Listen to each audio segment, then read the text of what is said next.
Hello, everyone, and welcome to another horrific review. Dale and I are back as we discuss Wellington Paranormal.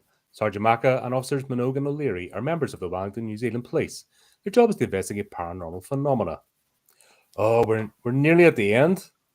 Oh, I can't Season believe 4. it. Oh, I know. And we've done season 4. What are we up to? Episodes 2, 3, and 4. Oh my gosh. There's only 2 episodes left. There's 2 episodes left. Phenomenal. These were good. These were bangers.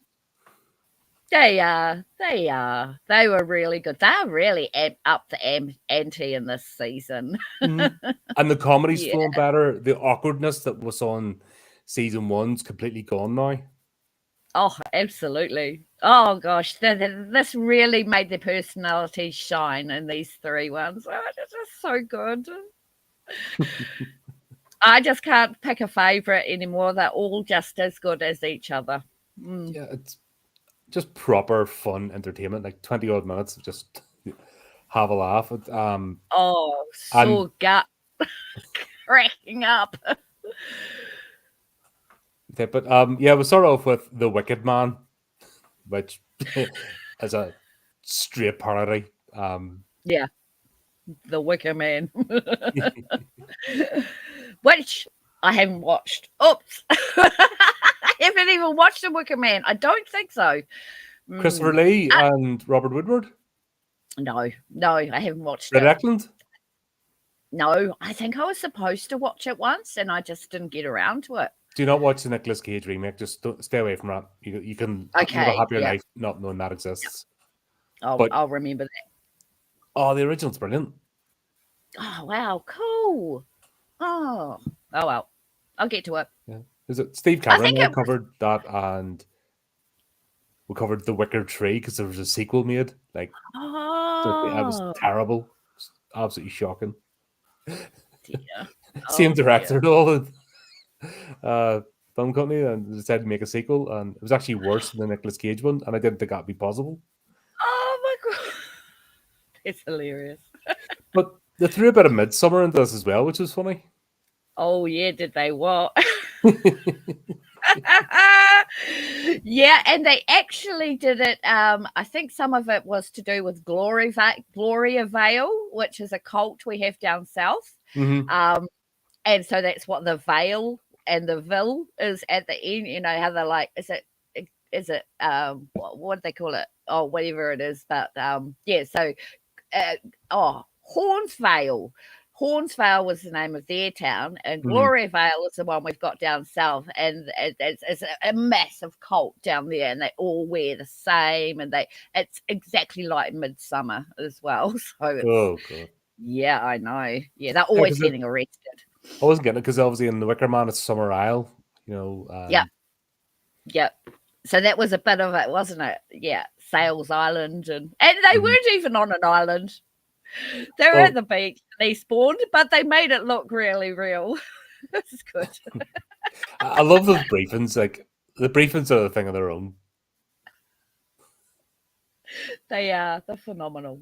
God, Parker trying to arrest pigeons. You're just like... Oh, my God. Yeah, he'll be talking about the pigeons at Pigeon Park. And he had bird shit all over him. I think he kept it on for about 3 scenes. It's just hilarious. Yeah, no. He's bonkers. He really is. Arresting pigeons. For sakes. Just give them rice and they explode. Did I say that out loud? Yep. Or bicarbonate of soda. Oh. Because you guys have a real problem with pigeons over there, don't you? Yeah. God, I remember my house. There was my house had like a wall that was back onto. There was like a carpet place that burnt down, and they never did anything with the building, so it was derelict. And just all the pigeons moved in, and I just remember I had to get my guttering cleaned once every 3 months. Yeah, had to go and get a ped to get done. Guy up with the flipping all the stuff. Yeah. Oh, it was horrendous. Oh God. There's nothing you could do because there was just too many to deal with, and Yeah, we have more of a problem with seagulls actually in certain places. Yeah. Like any Uh, they will snatch food out of your hand. There's a place up in Scotland called Dumfries. Because yeah. your life in your hands, get outside. Oh, I think it will not land. Well, we've got them next door with these hundreds of them, and they dive bomb me when I go out to feed the ducks. Mm-hmm. They're nasty. Yeah. We call them flying rats. Seems I think once Basically. something's overpopulated in an area, that's Yeah. But becomes yeah, vermin. Parker trying to arrest them. Oh my God. Yeah, he would do that. Yeah. Mm. Oh yeah, we'll start off with the found footage, or the show it in the briefing, don't we? The sort of found footage thing. Yes. Yes. That old yes. That was ridiculous. Because you love your found footage, don't you? So Oh yeah, absolutely. And Sophie aged 13, and you're like, huh? don't you mean 300? Yeah. Obviously, that became apparent later on what was going on, but yeah. Yep. Twisted. Yeah. She looked like an old hag. So it's basically following the plot of The Wicker Man, because that was the whole idea. A young girl goes missing, and a letter gets sent to the police. Yep. And Edward Woodward plays the police sergeant, and he's sent to basically find her. Oh, right. That's the whole premise of the story, and then things unfold. So they've done it quite well with the opening premise of it, and then they just mess with it. Oh my gosh, that's awesome. I like the way they do things like that. Their parodies are really, really good if they land, if people get it. Yeah. I just love they have requested virgins. And apparently they've been doing this for years with the police force, and they haven't twigged on. It's like, really? Annette. The local cult wants another couple of virgins. We'll never get them back, but we'll keep sending them. Oh, that's just insane. Oh dear. Virgin police. Mm-hmm. And I think we nearly got a confession there from O'Leary. And I think we nearly got a confession from Parker. Yeah, Parker's got his eye on Minogue, I think. No, I think he's more into Big Maaka. He wants to. Yeah. He keeps trying to move in with him. Yeah, I know. But I think his eyes have turned now to Minogue. As we'll see in the next few sessions and the next few episodes. Gosh. Bless you. Sorry about that. Summer pollen is wonderful. Oh, I know. I've got bloody a sinus infection and everything from a winter pollen. Yeah, I was out today, so I'm like, and they've been cutting the grass and all sorts around the area. So, oh dear, God, it's worse than the winter. I'm better in the winter, so I am than during the summer. It's just, I don't even have hay fever. I don't suffer from hay fever or anything. It's just no, you do. You get it when you're older. All right, just a gunk in the air. Yeah, no, it's just No, I'm the same with paper fibers, and if I work anywhere dusty, it just really gets to me. Oh, nasty. But yeah, the whole virgin thing is great, and they've done so well playing with O'Leary's character, especially when she's married with kids in real life. Yes. And that just shows somebody confident in themselves that can just. Do you know why people used to be able to have a joke and a laugh and play with stereotypes and understand it? That's what the stereotypes were. Just a wee bit of a, slightly based in reality, but all exaggerated just to have. Absolutely. Oh, there's Chris. I just watched the show last night. Conan Must Go. New Zealand Hotel. Conan Must Go. Haven't seen it. What's that about? Conan Must Go. I just watched a show last night. Conan Must Go, New Zealand. Oh. Oh, I haven't seen it. I'm going to have a look at that. Wow. Interesting. Thank you, Chris. Yep, I need more movies on my watch list, of course. Yes. Yeah. Because I don't have anything to watch.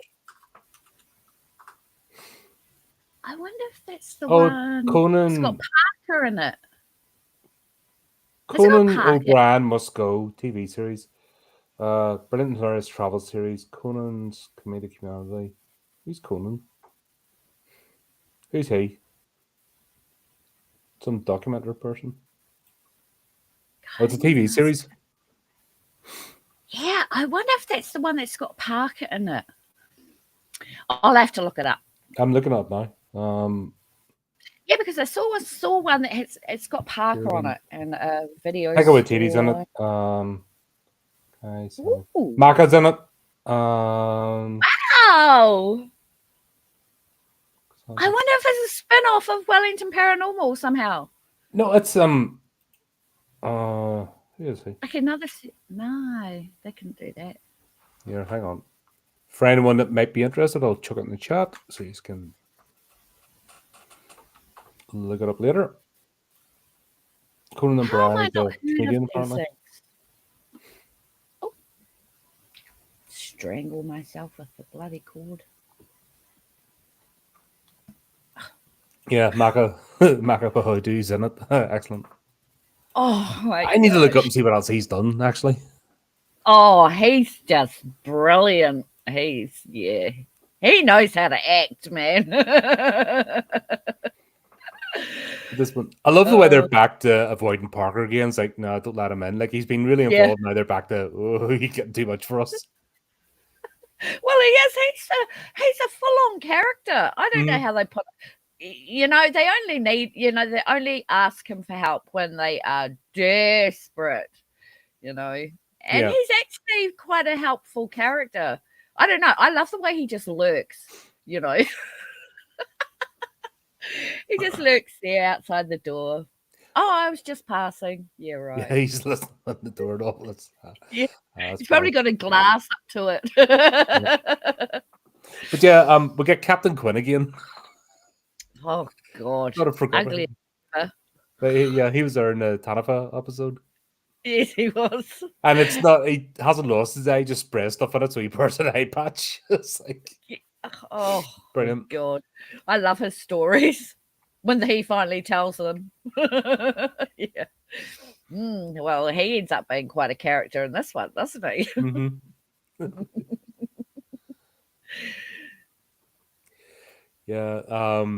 Yeah, a lot of fun. It's good to see when they bring characters back as well, and you don't. I like it too. Yeah, definitely. I think that's something they've done quite well with here, and what we did in the Shadows is that bringing returning characters. If you've been in once, you have a chance you're going to appear again. Yeah, definitely. Oh, I think that's a great idea, and it keeps actors coming back as well. It gives them a little bit of a job, I suppose. Yeah. So. Yeah, and they're characters we recognize and we know them, and so it's really nice, I think, when we get to see people come back. Yeah, especially crazy Mr. Quinn. Gosh, he's nuts. Yeah, but that's all that salt air. Yeah. I was going to say he's a typical fisherman. I don't know why they're using him and not the police boat, but. I mean, he's driving the police boat, but he's not up in the police. It's like, oh, that's weird. But no, he is in the police. He's the entire harbor patrol. Yeah, that was a joke from last time. The Tanafa one. That's right. He's the only. That's right. He's the only one left. Yes, right. No, he's the only one that exists. It's a sort of joke on how small the police department is. That it's. Yeah, absolutely. So they must have put something on the boat. They put something on the boat to say police. So that's pretty cool. But that's not the police. That's not our police boat. But it looks cool. It looks realistic, actually. So, yeah. No, that's good. And then it's kind of hard because when you live in the area where they're filming, it's like, oh, I know that place. Oh, I could go on blind me. I was only there last week, and it's just like, oh, they made that up. That's not real. That's what our police boat looks like. And it's, they're not even at Soames Island. They're in Eastbourne. And it's like, it's kind of cool. I think it's kind of cool. It's playing about with cutscenes and everything else. It's like I've told you, Game of Thrones, like when they're, for fuck's sake, Tullymore Forest and stuff, what I mean? I'm like, I've walked there and stuff, and you can see where they've covered over the roads with the dirt, the little paths, Isn't it? Yeah, it's so the horses can ride through, and you're like, hold on, that's right, the Bros Duke of Embers award, what the hell? Oh, that's amazing. That's always the way of it, if you know an area, and sure, isn't that the joke with what's his face, Bear Grylls? Oh, what? They keep going back to see his wilderness videos. Is he going back to the same place? There's people keep going and finding them, and it's like right next to a road. Do you know what I mean? He's bouncing about as if he's in the wilderness, and it's right next to a road. He's just doing silly stuff for the cameras. You are kidding me. Oh, no. Like, and then people do that shot for shot thing. He's done it in the episode, and then somebody's doing it like in their thing. Oh, I'm going to watch those. Oh, that sounds hilarious. Yeah. Grills. What was it? There's a music video show. They're doing the making of, and it's set in Europe. She's by a lake singing, but it looks as if she's right in the middle of nowhere. But when they're doing the making of, like the road is right behind where the cameras are, so it's just all keeping the drones and making sure you don't see civilization. That's a hard one to do. Yeah, especially today. It's virtually impossible in the UK to film any sort of period piece. Yeah. Well, because you don't really have much. I know. No, well, everything's industrialized and they're trying to build over everything. So the only reason places like Downton Abbey and stuff can happen is because the estate houses are protected. Right. So it really is like you come off the motorway. Like if you go to the end of that street, or out of the house, you're on the main road. Yep. You know what I mean? Wow. You're back. So once again, it's only those sort of places because they're National Trust properties. Yeah. They left, but there's motorcycles everywhere, so it's hard. Yeah, it would be. Yeah. But I love this. Felt like, do you know when the teacher can't be arsed in school?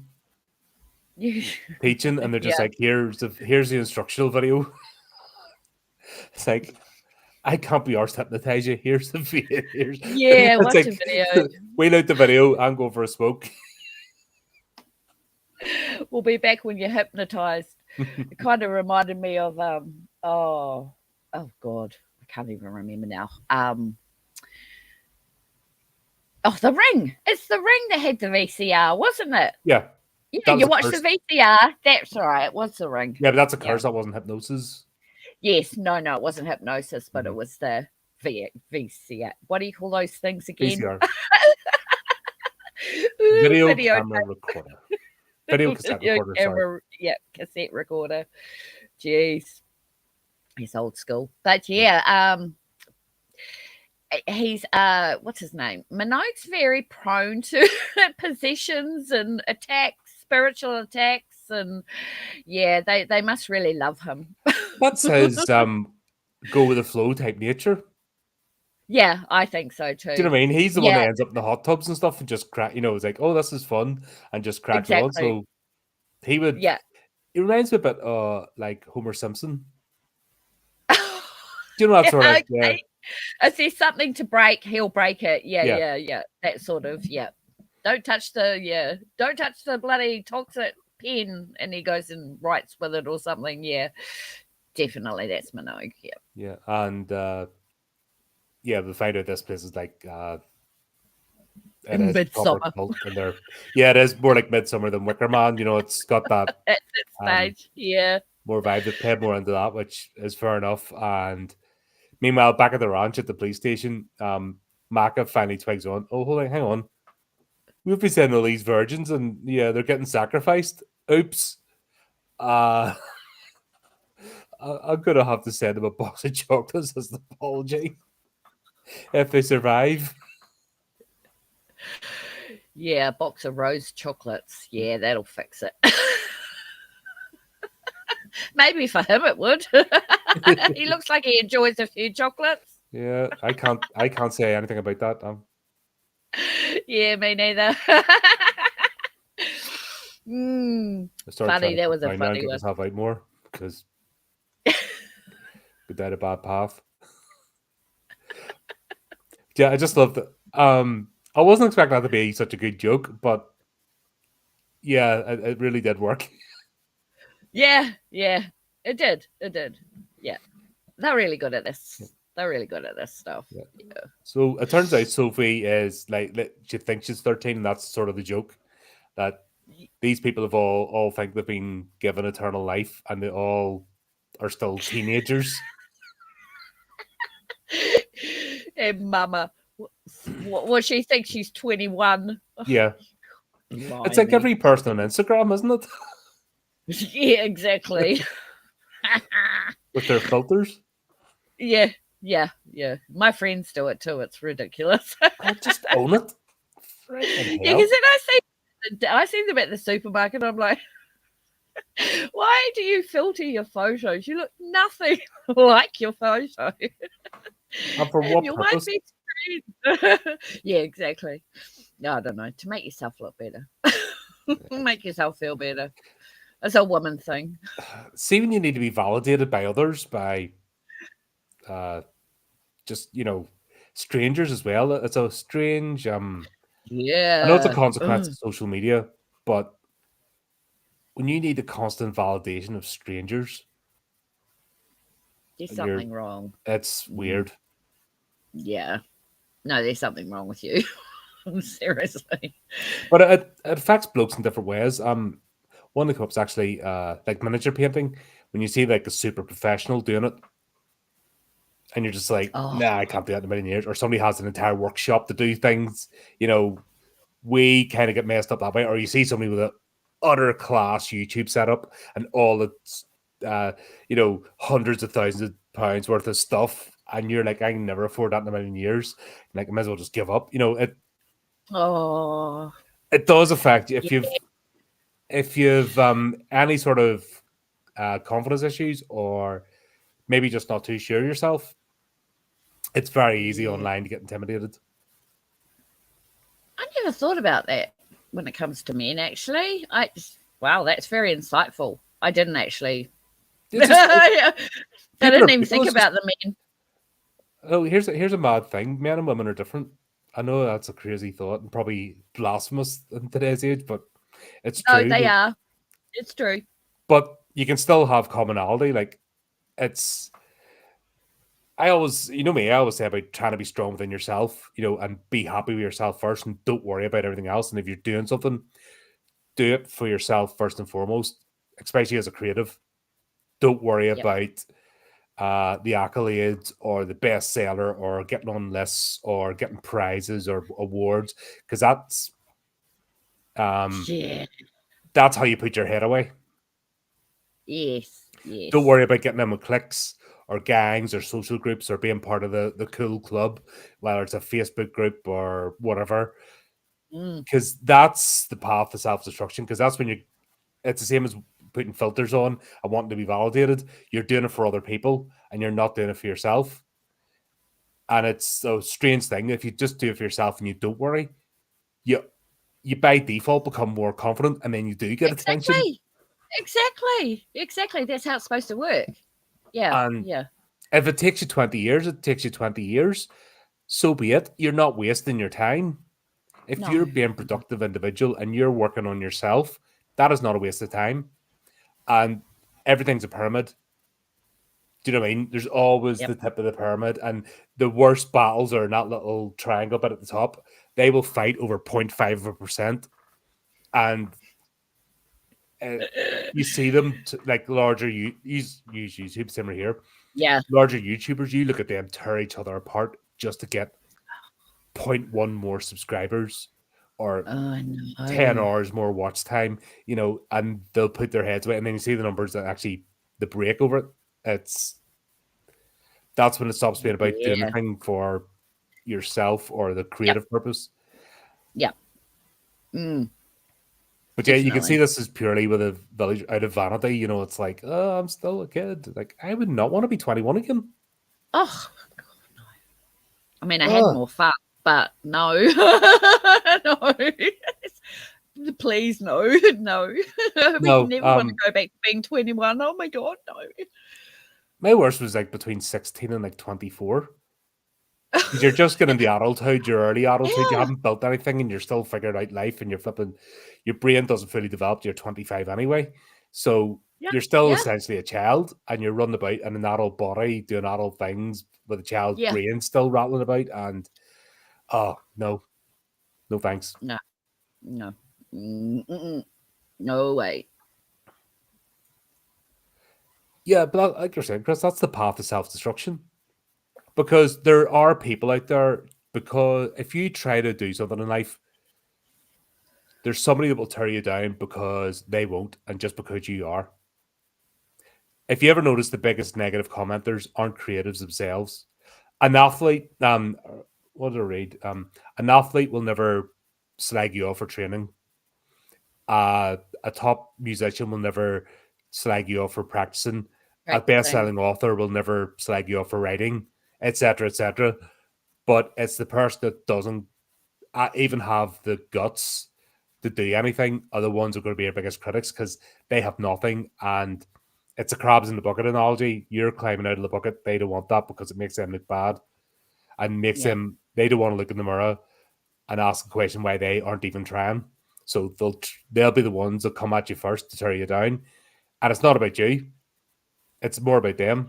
And I think when you realize that, you just don't worry about it. yeah. Sometimes the hardest critics are the ones we love the most, which is really, really a terrible place to be in. Mm. So Especially if you're doing something out of yeah, the there's a norm.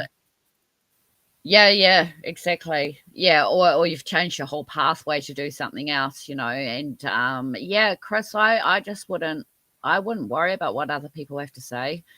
I'd be yeah. Nah. Otherwise I wouldn't be here today if I kept No, listening to what gotcha. people Yeah, yeah. Yeah. same here. You And know, I still have confidence issues and stuff like that. I'm thick-skinned when it comes to my work being rejected because it didn't fit the magazine type of whatever. But yeah, I don't know when it comes from family members and that. Oh, why are you watching horror? Why are you so into horror? Fucking hell, fuck's sakes. It's yeah. Anyway, that's a whole other ball game. But yeah, I mean, social media's got a lot to answer for when it comes to what they're but it wasn't like portraying. it existed before social media. It just got amplified. Yeah, it got amplified. Like if you're in Yeah, any sort of, I don't know, small community or in a particular area of a city that doesn't do your thing and you don't fit in with that crowd, your yeah, life's made hell. yeah, And that's where yeah. cults can be very seductive.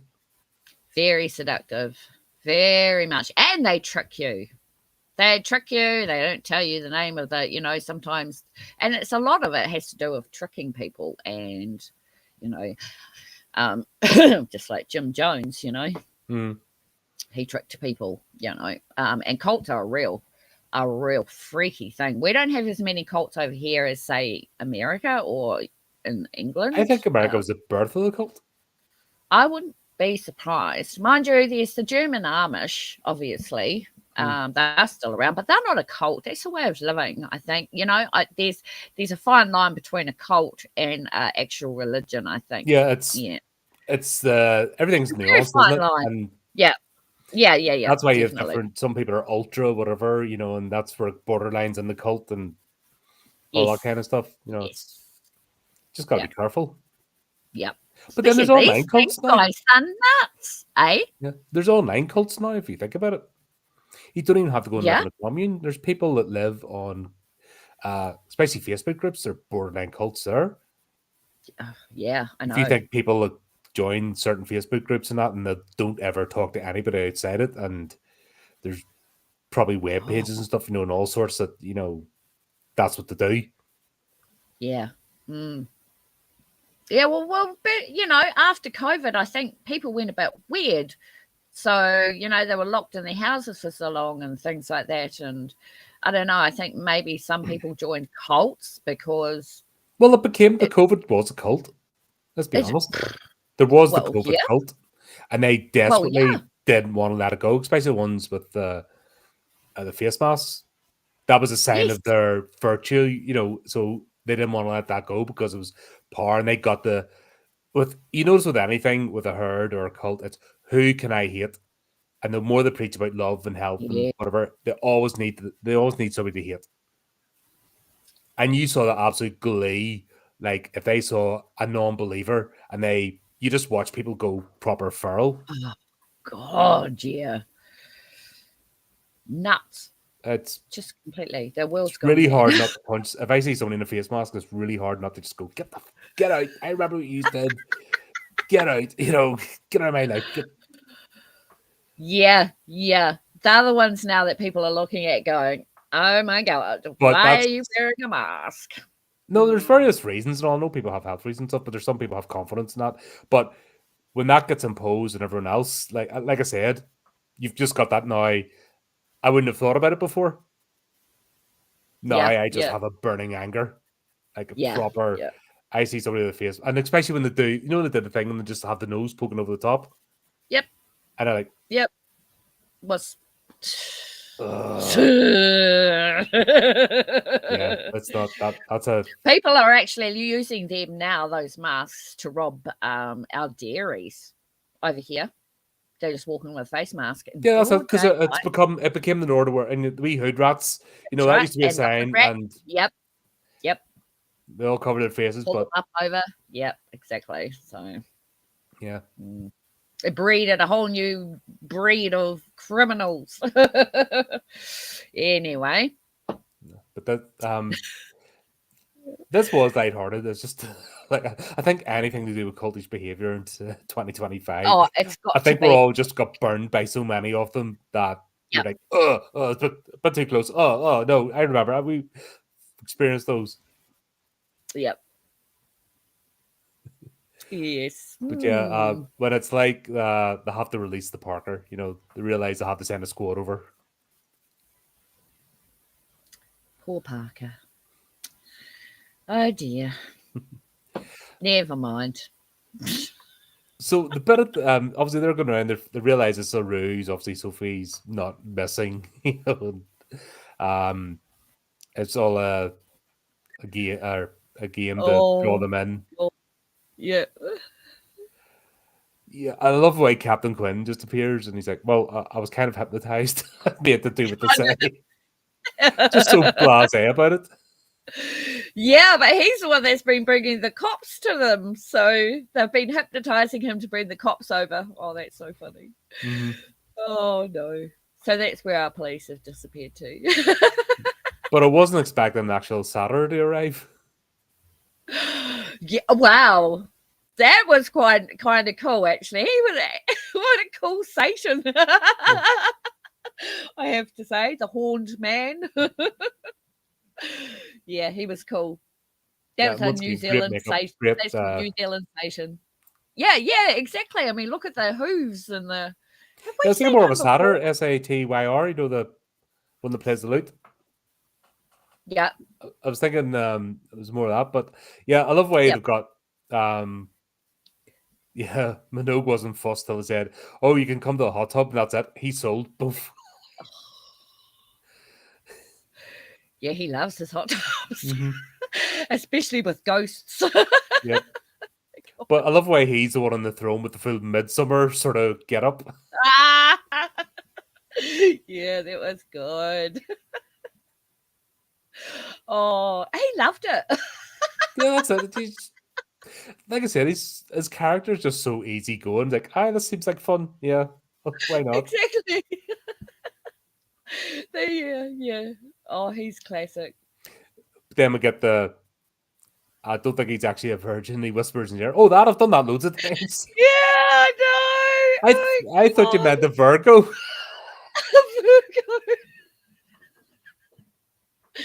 I'm a there you go. They had me cracking up. Oh my God. That explains a lot. Oh dear. Oh, but Larry's just on the cusp of telling us. I know I she don't is. know. I think the joke, no, she's never going to say it because that would ruin it. No. It was like, it just shows how stupid the millennial generation is. The whole thing was, remember Xena Warrior Princess? It was filmed in New Zealand. Yes. And the whole thing between Xena and Gabrielle was an underlying joke throughout the whole series. Right. And then, of course, you got the, please tell us you're gay, please tell us, please. And you're like, for fuck's sake, do you fuckers not know how to enjoy yourselves, you miserable fucks? Please, no. Just Do we have to spell it out? Yeah, that's the whole point of subtext. That's the whole fun of subtext. Nudge, nudge, wink, wink, say no more, sort of, But these fuckers are brain dead, they just don't know how to have. That's why they're all miserable. And the millennial generation is going to get left to the wayside. Like the next one down, the ones after Z and Alpha, just don't want to know them. We don't want to know them. They're a bunch of idiots. No. People in their 30s is like, we could do one. I get more sense out of a 16-year-old than you friggin' muppet. Oh dear. Yeah. Every time you encounter one, it's like, oh God, no. They could just suck the morale out of the atmosphere. Oh, I know. Poor me. Oh no, it's ridiculous. Get off your ass and fucking do something. Jesus. That's a hard question. Which series do you find funnier so far? Oh no, they're both. Oh no, they're both as good as each other. They've both got their own. It's apples and oranges. They've both got different types of humor. Yeah, there's sort of similarities in terms of it's a mockumentary, but they're both completely different things. And it's not like I watch one and not laugh at the other, and vice versa. And it just the standard is so high for both series. Yeah. It's like asking who's your favorite child. Yeah. You know what I mean? What's better, The Exorcist or The Shining? You just can't pick. No, honestly, they both have their own beauties about them, really. Mm-hmm. It's the characters that drive both the series. Yeah, it's the characters. It's character driven. Now, if it had been season 1, What We Do in the Shadows would have blown it out of the water. I'll say that. Yeah. But after season 1, this show has just went leaps and bounds. It had all its stutters. It had all its... So rather than burning out, starting off high and petering out, it's went the other direction. It got all its mistakes and stutterings in season 1. And we pointed those out. But after that, it's got better and better. And bang. Yeah. And same with Wellington. Same with What We Do in the Shadows. Absolutely. Mm-hmm. Yeah, they're both great. The scene at the end of this one with the chocolates, it was such a good guy. It's a proper slapstick gag, isn't it? Like they mention the chocolates and the fact they're both sitting there just eating them and talking to the camera crew. And everyone's basically doing all the work for them, letting them stand there going, sorry, we're about to get you sacrificed. Yeah, just about did. And even the way Minogue went, oh, these chocolates have a bitter sweet, they're really bittersweet, when you think about it. Yeah, exactly. It's just the line delivery, isn't it? It's the dialogue and the line delivery is just on par. Oh yeah, absolutely on par. Yeah. Now this was a good episode. Yep. The next one might have been my favorite out of the 3. I don't know why, but the Coolening. Yes, that was so well done. I have to say that was really well done. Yep. Freaking hilarious. I wasn't expecting it to be... You kind of knew where it was going, but once again, it's the way that they delivered the performance. Yeah, totally. Oh, they are so in sync with each other now. There's no awkwardness at all between Minogue and O'Leary. It's like the best friends, you know. They're a proper comedy duo, weren't they? Yeah, absolutely. They're perfect together. Yeah. Wow. I think you see it every so often. You get like a comedy act, a duo or a troupe, and when they've worked together to get to a certain point, and they basically know each other and they know what the buttons are and they know what to pick up the next line. But that takes professionalism and working together and a good team spirit. Absolutely. Yeah. Brilliant. And you just see it working. Yeah. But I love them. They're going on a recruitment campaign to schools. And I didn't know that was an insult. Oh, you're going to be a cop. I didn't know that was a thing that got chanted at you. Yeah, it's a thing. Oh, what was I most likely to become? A nun. Yeah, right. Yeah, that's a thing. I don't know why they do it. It's ridiculous. But yeah. And they all became cops. That's funny. Yeah. I think during the briefing they were like, "Oh yeah, I was told that too. I was told that too." Yeah. I was told that too. Yeah. Yeah, they're giving the talk, and Minogue's just, you can beat people with this. We're legally allowed to beat people with this and this and.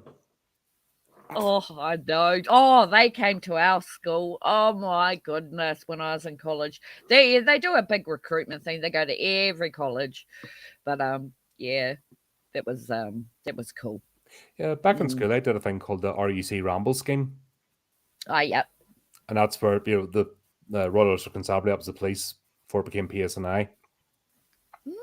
Basically there was like four events.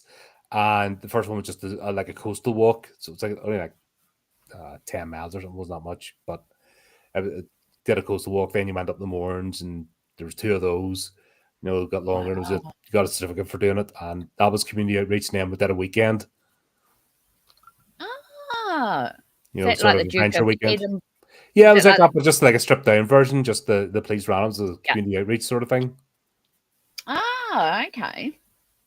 But it was all a borderline recruitment campaign. It was never overtly recruited. It was just bringing people on board to let them, experience things. Oh, that's pretty cool. No, I don't even know if they do that anymore. But things that are gone now. That's a problem. Yeah, there's lots of different things that are gone that were really, really good. Funding's gone. Yeah. They used to recruit people into the army from school, into the police from school. Yeah. To be the trajectory, you went in the army first, then you joined the police afterwards. Now they've changed that. Yeah, I see it in the local town. The kids run riot. They're absolute creatures. And you've got these like 4-foot midgets in police uniform, and you're like, who are you going to intimidate, or how are you going to do anything? They all think they're social workers, and you're like, and the kids are just gobbing off. I have no fear of them whatsoever. No. And then they wonder why the place is going to absolute rat shit. Yeah, well, our cops aren't even armed, and they should be. Well, in England they aren't, but there's armed response teams, a completely separate thing. But when I grew up, all the cops were armed because it was, different. Northern Ireland is different, of course. Yeah, of course. Yeah. Interesting. Your cops over there do not carry generally guns. No, but there are armed response teams. There's the squad team or whatever. Yep. Yeah. And that's not even before you go in. Like SO19's like the counter-terrorist sort of first line, or hostage, like a bank robbery or something happens, or somebody has a weapon, but you've below that is a tier of armed response officers, so they arrive on scene. It needs to be, but in Northern Ireland, pretty different. Oh, that's a different ball essentially game. A paramilitary police force, so they are a basic copper is tooled up like a SWAT team person. Yeah. Body armor, weapon, usually carrying submachine guns as well, MP5. Or it's the G3 now. That's the MP5. It's the G3 now. Wow. But, that's standard. Standard armored Land Rovers. They're still all they did now is after the ceasefire was paint them white. It's like they're still the same Land Rovers because every summer it kicks off, and there's always, it's everything. It doesn't get reported as much, but there's always some kickoff, and when it kicks off, it goes nuclear. Like there's no in between. Wow! Oh my god, So Australia, they arm their police. So that's really weird that we not and you don't, but Australia does. I would say, because of the remoteness of Australia. Possibly. I mean, when I got off the plane at Sydney, there they were standing there. I was quite But there's always intimidated. armed police in the airports. That's different as well. Yeah, but even the ones in the street, it was kind of like walking down the street and they've got guns on them, and I was like, oh fuck, that's scary. Yeah, when you see it for the first time, it's like, oh god. I grew up with it, so yeah, exactly. The army patrolling the streets, that was normal. Yeah, I know. I bet. So oh my god, I couldn't even imagine. I can't know anything else, if that makes sense. So I'm no. Yeah, just I think that's the same as well. You can put it in perspective being a horror fan, and Yeah. you're inured to a lot of stuff like the sort of generic, I'd say the normie stuff like the Blumhouse and all. That's to me low intensity sort of mainstream horror. A bit of laugh, but there's people would never go to see those movies. Like normies would never go to see them because it's too intense for them. And that's like being a horror fan and counting a non-horror fan, and them not understanding how dark you can go and still laugh at it, and they just completely lose their mind. It's you forget, don't you? It's kind of just think it's normal. I think that's the same thing. If you use the armed police or use certain things, and you don't even think twice about it. Nah. It's only when you encounter somebody who hasn't, it goes, that's not normal. And you're like, isn't it? Yeah. Okay. Like when I make inappropriate humor outside of like the horror, my horror friends, and somebody has a freak out and goes, oh, that is sick. I'm like, yeah, it was meant to be. It's funny. And then oh no, they don't get it. Or I have learned in recent years just to be like, zip. Oh god, it's just not worth it. I try. I can't. Sometimes I accidentally things slip out at the most inappropriate time. Oh yeah. And that's. I want to talk about war. I'm talking about water, but I call it blood, and I'm like, oh my god, Jesus, what's going on? Anyway, that's fun. But where were we? Yeah, that's just Minogue going. I'm one of the kids like, can I see the taser? And he's just about to go, aye, I know. Like, no. But I'm surprised he didn't hand it over. It was only O'Leary stopped them, Yeah, I know. Once again, that's line delivery. That's knowing who the characters are. That's writing for the characters, and people have done it now that they're just in tune. So the lines are so. But in season 1, that would have been awkward. It would have been really telegraphed. Yeah. But now they've got that point. They're just flowing, and it's great. Yep. But yeah, how big is your carbon footprint while riding around in your 4-wheel jackboot of colonization? Jesus. Oh, that would just be right in the face. Oh. You. Once I hear that sort of language, I'm like, oh no. What's her name? Greta. What's her face? Who keeps getting put in jail? Grumpy Thundercunt. Right, her. Yeah. She's not a good ambassador for freaking. Anyway. But that's the thing. People like that, right? They have the opposite effect. I know. I know. If you're an insufferable twat, you're not going to bring people to your cause. No. And it's almost like they're put out just purely for antagonistic purposes because, I hate that Extinction Rebellion. They take over they take over London, so they do. Like every summer, every basically term break, from the universities, they all come out and make a nuisance of themselves. And I'm like, just smash their heads and just cave a few heads and roll over them in tanks. Just asphalt, just when they glue themselves to the road, just get the steamroller right, roll over the top, put a new layer of tarmac, and we're all good. all problem solved in half an hour, and we'll get rid of some useless idiots who don't belong in the gene pool. I know, they're forever super gluing themselves to our motorway. Yeah, but right, rush hour traffic when people are trying to get through the fucking that's why tunnel. they do it, because they just want attention. Yeah, I know. Yeah. But they're not converting anybody to their cause. It's counterproductive. I mean, they go and scale up on the top of buildings and break into the power company, and it's like you're just a bunch of criminal blimmin'. But the change, whatever the cool cause is, it's the same people. It's their whole lifestyle. Exactly. It doesn't matter if it's trees or whales or you've got a coal plant there. It's like, yeah, they'll just do that. It's attention seeking. Yeah. It's totally attention seeking. What they're doing is a waste of fucking time. They're using taxpayers' money. The police have to, they're using our police force. Oh, it just pisses me off. Yeah. So, but that's what's again. That's people not being productive in life, and they can't be because absolutely. they're useless individuals. If somebody asked me what my carbon foot, I'd have a foot in their fucking face. Yeah. Don't ask me about my carbon footprint, Miss Muffet. God, I remember, was it a couple of years ago? I was going to do deliveries, and I heard they're blocking off the M25, and I'm like bringing a crowbar with me. I'm like, please be my chance, please be my chance. I was like,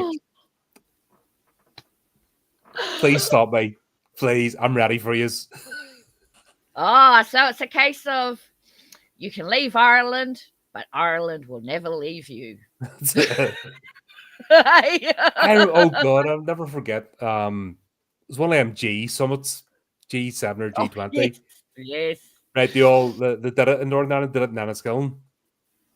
Oh. And all the same hippie, they weren't called Extinction Rebellion, they're called something else, but it's the same fucking idiots. But basically, most of them would not go across. They were afraid, so they all just ratted in London because they get away with it there. The ones that didn't go over got their faces smashed in. Because there was the flag protests were going on at the time. So basically, they were coming in the city centre on Saturday, and there was thing going on. There was another protest happening, a local protest, and they got involved in that, and they just got. You just saw the news; their faces are smashed all over.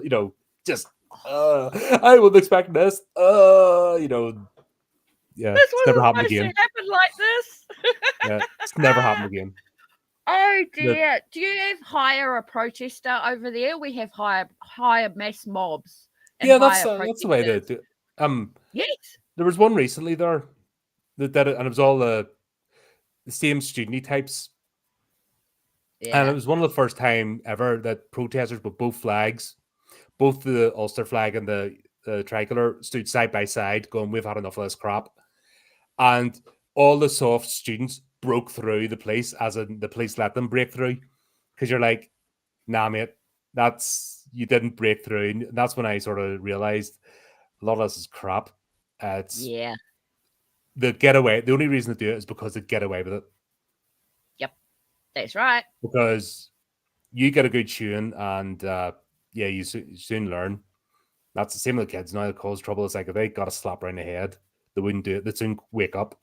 But it's because they don't. It's why they get emboldened. Yeah. It's like the people online that hide behind a profile, an avatar. Yeah. And talk crap. Yep. They only do it because they get away with it. If somebody turned up at their door, yeah, or if they were faced, face to face. There's that guy. Have you heard of him, Johnny Somali? No. He's an American idiot. He's in South Korea at the moment. I think he's about to do like 10 years for. They're called nuisance streamers. They basically just go around causing trouble. Oh, right. No, I don't know about him, but I know other ones that are doing it in Japan and getting put in jail. They did it in Japan. Well, he's done it in Japan. He's done it in. So he's in court now in South Korea. But he did this one thing. Somebody slapped him around the head. And then, of course, he waits till he's down the bottom of the stairs in the subway and he starts calling after him. Come on, man. And then the minute the guy turns around to go back up, he's run off, pointing the camera, just like, oh, you wee rat, Ooh, antagonizer. Yeah, but then they get it's the same as the auditors. Have you seen those people? No. Right. So they basically go up and they poke at the police. They get their cameras out and they go to like police stations or they'll go to outside. secret military bases and they start going, oh, right, I'm on a public highway, I could do this. And they just start doing this shit. And it's all got a group of police around them so they can get likes. And arrested and they can get arrested. I They just, know what they're just... Some of them do, and they love it. Even if they get arrested, it's even better. Yeah, for them. For them, it's a better content. So, but what they don't realize is you're doing it in another country where you can actually go away for a very long time for pulling your camera out and chasing geishas down the road in Japan. You're not even supposed to take photos of them, and there they are running around after geishas and, and then they're the ones that go to the police and ask stupid questions, and you wonder why the police are so pissed off with these stupid people with cameras in their faces, That wee girl in the front row list, or, that's not Dobby. She just reminds me of all those people. All of them? Yeah. That's why they made her say exactly what she did. Colonization. Every word. Tick, tick, tick. Yep. Totally. Yeah. Absolute melt. Carbon footprint and the police. Yep. Every buzzword. And... Yep. Totally. Yeah. But this is where we get to the story, though. They're going down the corridor and there's a disturbance because a teacher's like chasing after a kid for wearing a jacket, and actually you see the kid getting walloped. Yeah. Flat. That was hilarious. Oh my god. And out of all that, what gets arrested? The bloody jacket gets arrested. Teacher doesn't get touched, it's the rest of the jacket. It was causing a lot of problems. And where did they find a blue cow? I think I wish I had found 3 though. Yeah. Different sizes. That would be a really cool police uniform. That'd be more approachable. No, I just meant the jacket. No, it's only the one jacket. I wish I had found 3 of them. 3 of them. Different sizes to make it as if the magic then to fit everybody. Yeah. That's the only complaint. Oh, yeah, because it looked ridiculous on Sergeant Maaka. Yeah. Oh, good concept. Yeah, so basically they take the jacket. It turns out that if you put the jacket on, you become cool and you can do things, and it's very seductive and alluring and possessed. Basically, you get possessed by the jacket. Possessed. Yeah, it's got a ghost attached to it. Oh, but their personalities coming through. I mean, right from Minogue turning into a completely different character, I think we got a little sense of what he's like in the real world sort of thing. And, O'Leary, she rocked it, man. I am so sure that O'Leary and Parker are related. They look so similar. If you put them side by side, they look, I mean, even their hair. Yeah. Yeah, it's funny. Far out. But yeah, I just love the fact that it's like those 2 just stole the show for this one. Like just those 2 chasing after each other, and it's my turn with the jacket and this and that, and just like they do with the taser and the car keys. But it doesn't seem to affect Maaka, which is funny. Like he's not banned it initially. He's too cool for after school, man. That's why. Sucker. Grow up. Yeah. Oh my god. And you're sort of listening to go, why is this that's so 80s-tastic? And then you think it gets revealed why it's so 80s-tastic. You know what I mean? Yeah, exactly. Brilliant. Yeah, but I love the way, right, take off the jacket, you put it on, right, try and do your thing with your taser. I know. Go back to normal. I knew he was going to do that. I love the evidence room. Oh, God, I know, right? It's all secure. But it has a back door. And then the one doesn't even lock, and you're just like, oh my God. Oh, no. So that's why all the evidence goes missing at the police station. Goes walkabouts. Is this no, it isn't. No, it's the next one. Yeah, we'll talk about the next one when we get the Parker. Oh my god, that was brilliant. Is this the one? This is the one where Parker was. No, it's the next one. No, it was the next one. Oh, right. So they used the evidence room in both both episodes. That's right. Because it's stuck a jacket in the evidence room, then O'Leary breaks in to steal it, and then that's where we find out it's not even locked. Breaks in, she and just has a back door. back door. Yeah. Oh, I love the scene on the staircase with those two trying to work out who's going to wear the jacket. Oh my god, they just moved around each other, and oh, brilliant! But that's what I mean. You can only do that if you're, you know what I mean? Yeah, that's a double act. It is. They've went from 2 individual comedians in the first season. Let's be honest, there were 2 individual comedians. They've went from that to a double act. Brilliant.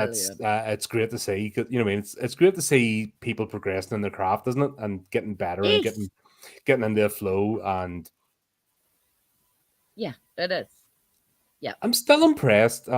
Obviously, when we'll come back to this, we'll be doing like a run through because we only got 2 episodes, and then we'll do a thing of the whole series. But the fact that these were just 2 bit characters in a movie, I know, right? And they've managed to make 4 seasons, and it really was. Yeah. When you think spin-off, you always think, "Oh God," but this really worked. Yes, 100%, 100%. Yep, they nailed it. Really, yeah. But even the part, like the random handbells, you know, the Parker has to go to his handbell club, and they just threw that in there for no reason. Just yeah, and that would be something he would be doing as a hobby. Oh my god. Yep. Brilliant. I didn't even know that was a thing. It probably isn't. But handbells, yeah. How old is he? Like he's acting like a bloody 70-year-old. I don't know. That's right. No, handbells are a thing. That's a. Oh. Okay. There's groups like that in the UK. I didn't know that. Yep. I thought it would be like for retired people or something, or in the army. I don't know. It's just ridiculous. There's still like serious Morris dancer clubs and stuff and groups, and it's when you get into the rural areas. Oh, of course. Oh yeah. That's right. There's like the annual cheese rolling thing still happens in Cornwall. Oh god, yes. Worm charming championships. Oh my gosh! Wasn't there a haggis one? A roll? Doesn't know that was the roll. No, it's cheese. It's it's. Yep. There's you're thinking of the caber toss. I Highland think Games. Yeah. That's. Yeah, there's loads of shit. Do you know it's one of the most competitive sports that don't really get talked about? Lawn bowling. Oh, lawn bowls. Lawn bowls. If you see how competitive those clubs are. I know, I've seen it. They are I used to do that when I was a kid. I got taught how to do that. Yeah, that's what I said as well. We had a local. We have lawn bowls, almost as many lawn bowls clubs as there are churches. As there are really? clubs. Yeah, there's proper and they're proper serious. Like there's clubs everywhere, and you have like the baby and near a place called the Ormo Park. You have like the baby lawn bowl where you go to try it out, but at the top of the park you have like the serious one where the club is. Oh, yeah. You've got the small one. It's like a wee mini club where you can go and basically try it out, but you have to be a member to go in the one on the top. Yep. We got those over here. And absolutely loads of them. But you see those people get together and like they take it seriously. Like no messing about. And the way they dress, they're all professional and their uniforms all starched. Yep, absolutely. And Proper. it's fun. It's so much fun. Even though this is done for a joke, if you're in the once again, you do whatever you want, and if it's weird and wonderful, nobody knows about it. Crack on as long as you're happy. Yes, you're spending your time doing something and not just vegging out in front of the TV. Absolutely. Yeah.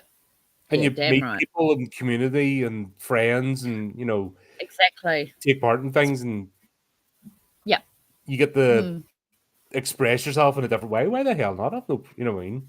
No problem with exactly. it. No. But yeah, they find out that the jacket is actually possessed by Egg Peter Edmund.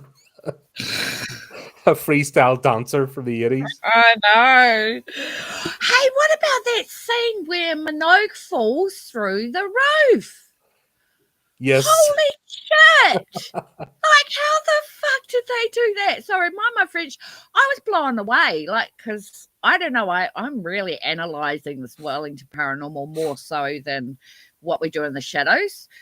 For some, it's only because I it think was we filmed expect the over here. effects in what we do in the shadows.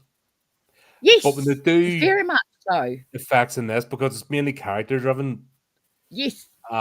like a police procedural, with the throw in the special effects, I think it kind of takes you a bit by surprise. You're like, oh, right, because it's the It paranormal does. side, or Yes, absolutely. When they were flying and all that sort of stuff, it's not what you'd really expect in this, but yeah, that looked legit. When he fell through, that was just like, wow, I love the way they do that sort of stuff when it happens. I Yeah, think it was they really nail obvious it. when O'Leary had a stunt double for the BMXing or for the mountain bike and doing the jumps and stuff. Oh, yeah. It was probably a young boy. Yeah. And same with The the skateboard, you know skateboarder. what I mean? Yes. You can just tell it was a stunt double. Yeah, absolutely. Just though, No, it's clever camera work. very so. Yeah, very much so. Yeah, no, this was a good one. Like, I think if we were just Great watching jacket. it, we wouldn't be looking as closely. Yeah, probably. Yeah. No, it's just Yeah, that jacket's really cool. I love the way they got a police badge on it as well. I know. That was so awesome. Yeah. Because it's if it has a police badge, then it's regulation uniform. That's Yeah. Not. yeah. Yeah. Great. But even the way it becomes fully sentient and starts, leading them to the MC Hammer pants, Yes. because Very well done. Yeah. In the op shop. yep. Oh, and O'Leary breaking into the op shop. She's got a dark side. No, they were under control. I know she was possessed. 100% but, under control. The jacket was actually leading them, and he's like, I can't stop this. Absolutely. Yeah, but she was like, oh, I enjoyed that. Breaking in, and she enjoyed doing that. Don't we all like being a bit naughty at times? Yeah. I love that line, though. He's, they look like MC Hammer pants. You can't touch those. Just get away off the. Once again, the line delivery is just on par in these 3 episodes. Absolutely. And they're funny. And they land. Yeah. Because it's not American humor. No. But, the end battle. So it turns out this has been a beef that's been going on between Eggbeater Eggman and Notorious Roland. Because they're always having dance-offs and never got a winner, and they both died tragically. Yeah, falling off the roof. Oh, okay. And the emotion and the scene, and it was all sad music, and go and be free. And it was like, oh my god, that's so cool. That was a lovely little touch, having a little bit of emotion in there. It was cool. Like I said, I think this is my favorite episode out of the 3. Yeah. Just because of the line delivery and the way they did it, and the way they did it, and the fighting. Yep. Yeah. Jokes you saw coming a mile off, but you went with them because they were delivered great. So. Oh, absolutely. Yeah. No, it was great. This last one was a bit of a strange one. 3 cops, 1 night. Yeah. This one might have got on a few people's nerves, I would say. Yeah. I love the way they're having the briefing, and there's jackhammers and cement mixers and full on construction because they're getting broadband. And you're like, really?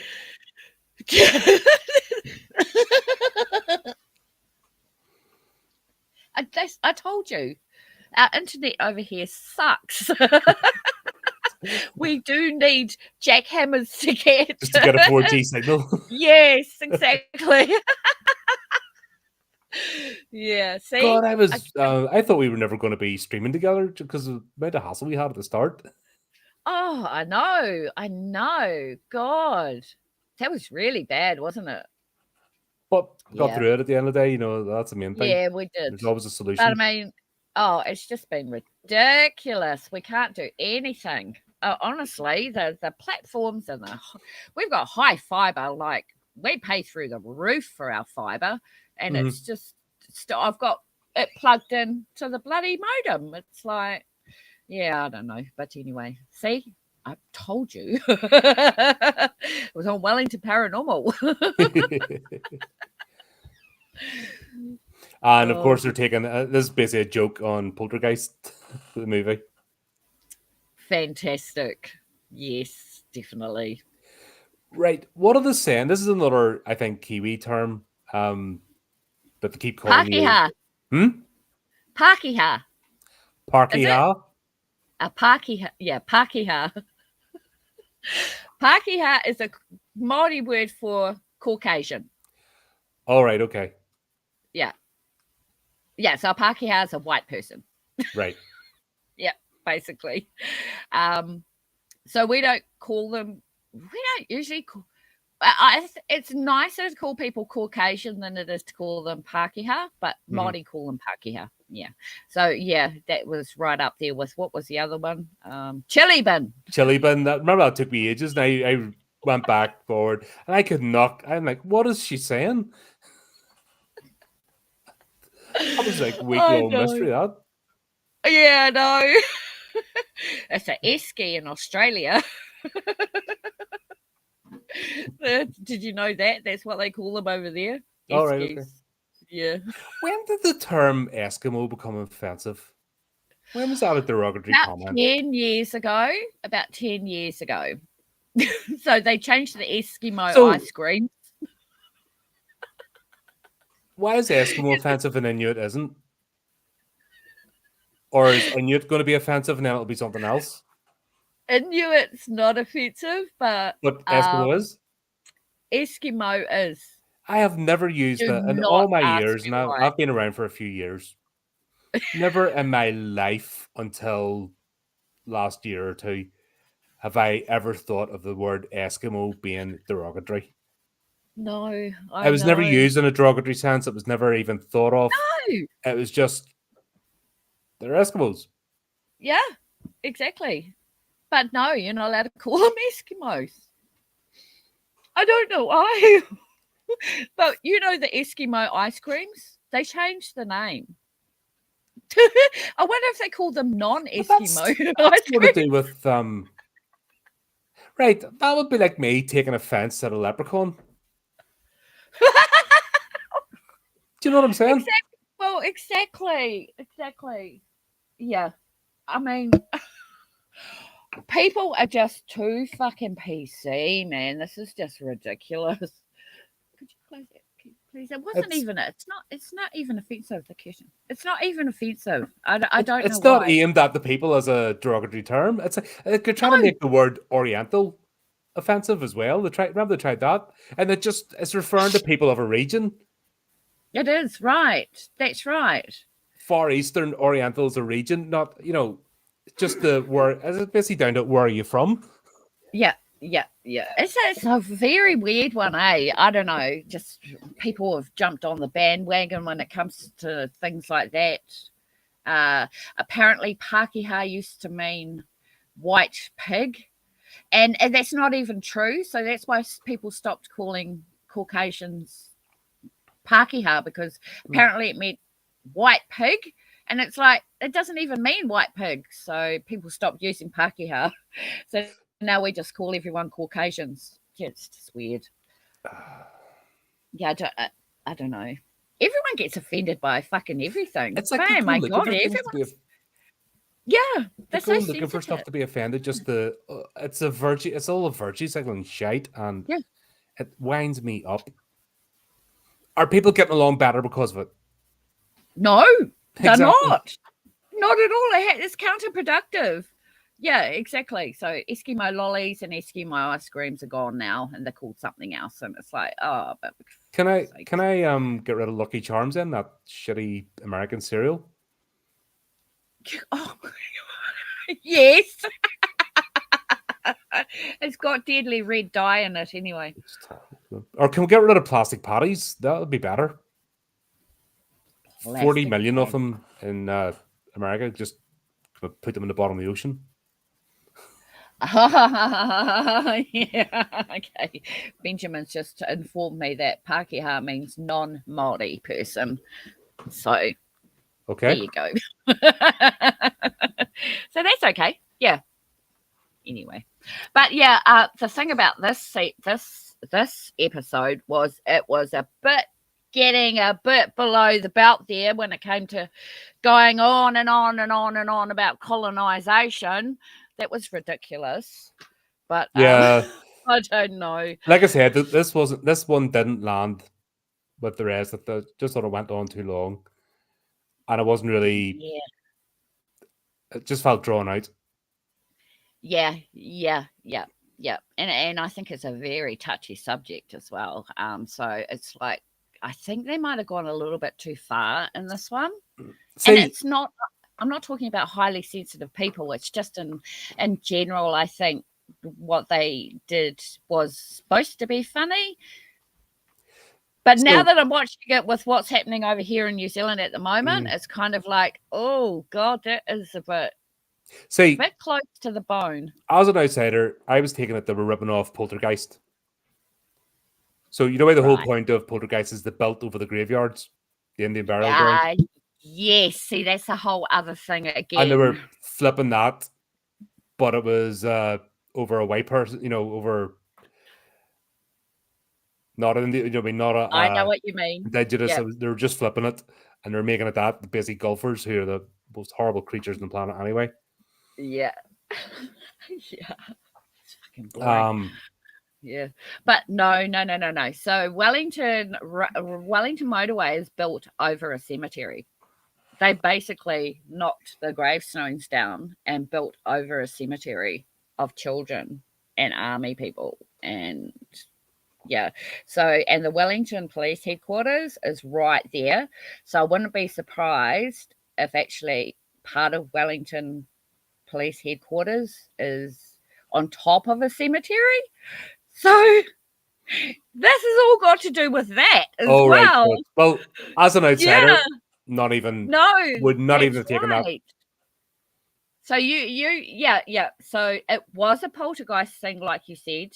You know how it was a poltergeist 2, wasn't it? No, it was poltergeist that built the housing estate over the graveyards, and that was the whole thing. That only moved the headstones. Estate. Yes, that's right. But it wasn't until the second one that we got to learn about. Zabadao. Yeah. But then that was like a spin-on because basically the graveyard was on top of a cult, or all like a Jim Jones type cult. So it's like another layer, and Carol Ann obviously has powers to take them to the other side. So that's which is so valuable. That's right. So there was a bit of that in this as well. So it was it was a mixture. So it was for, like, I suppose people outside of New Zealand would collate the gravestones under the house as the poltergeist, because it kind of did work like that. But then for us, we know that it was built over a cemetery. So it's actually technically real events. Yeah, exactly. So, and then they've got Whitey Whiteman family down there, which was really, that was a cool little thing to add in, I think. That, but then it's a bit fucking Kiwis. we do so much offensive things. I don't know how we get away with it sometimes. My God. But people find it funny, but this one was a little bit touchy. So I don't know. Yeah, I wouldn't, like I said, I wouldn't have found it touchy because I didn't know any of the context. Yeah. So, which is good. Good. But then again, it's horror comedy. It's playing really about the dark side of things. It's that gallows humor. Exactly. Because if you don't have gallows and it made me laugh. Yeah. It did. Yeah. It wasn't like I was offended or anything. It was just like, putting it in today's perspective, it's bad. But back then, I mean, when it was done. When was that? 2019. This was made, I think, or something. Which is not that Brilliant. long ago. No, I know. It seems like a lifetime ago. Doesn't it? Because it's just the world's gone mad. I know. In the last 5 years, it's gone absolutely bonkers. Yeah, since 2020. And there was some really good stuff in this one.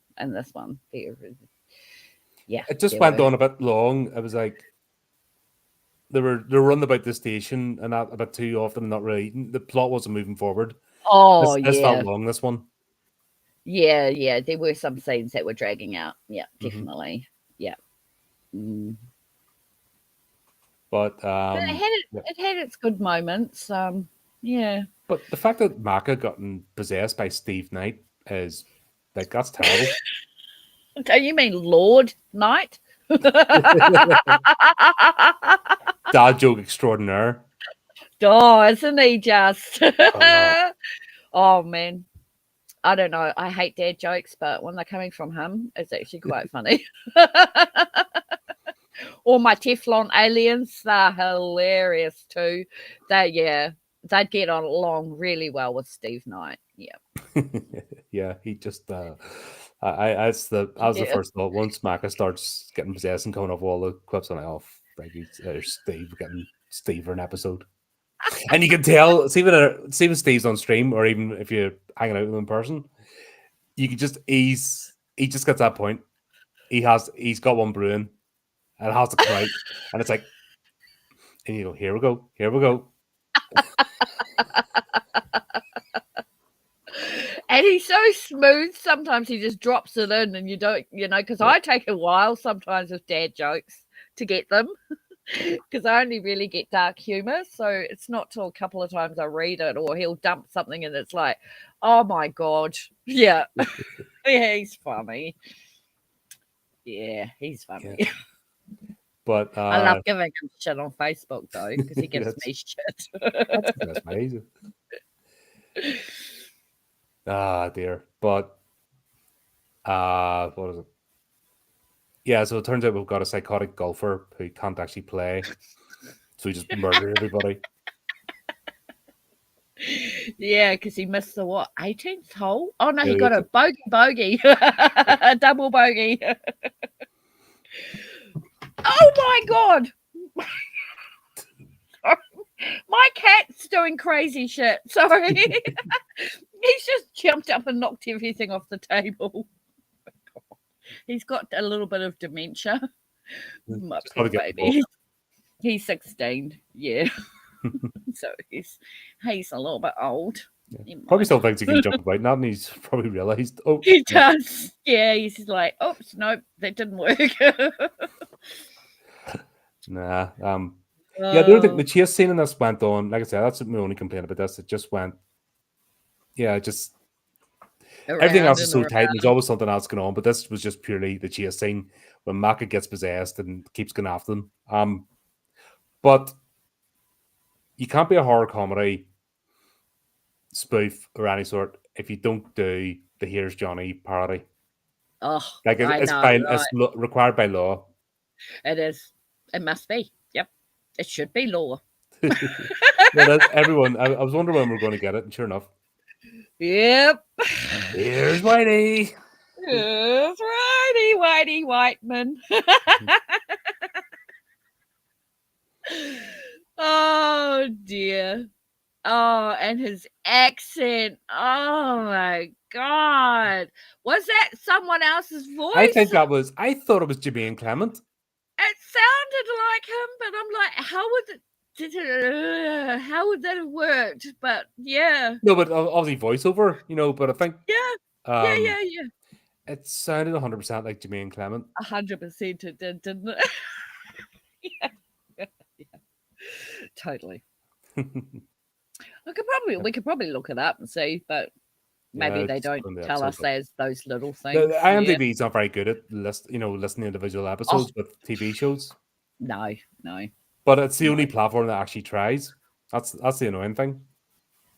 That's true. Why is it so hard to catalog movies when you've got all the information there from the actual companies and you've got direct line? Why is it so hard? they just make it impossible for you to find things. It's just ridiculous. No, but they I get don't know. categories wrong. They get They can't categorize a fucking fish from a fucking horse. Seriously. But you know yourself. You remember video stores, rental stores, Yeah. right? Yeah. Was there? Simple. Have you ever been in a video store where they miscategorized movies? No. Meticulous. Even the subgenres. Well, our ones were horror, Yes. sci-fi, thriller, romance, comedy. Yeah, that's what I mean. All Everything, and divided. you never found a romantic comedy in the horror or vice. No. It was always meticulous. Everybody knew what a type of movie was. That's right.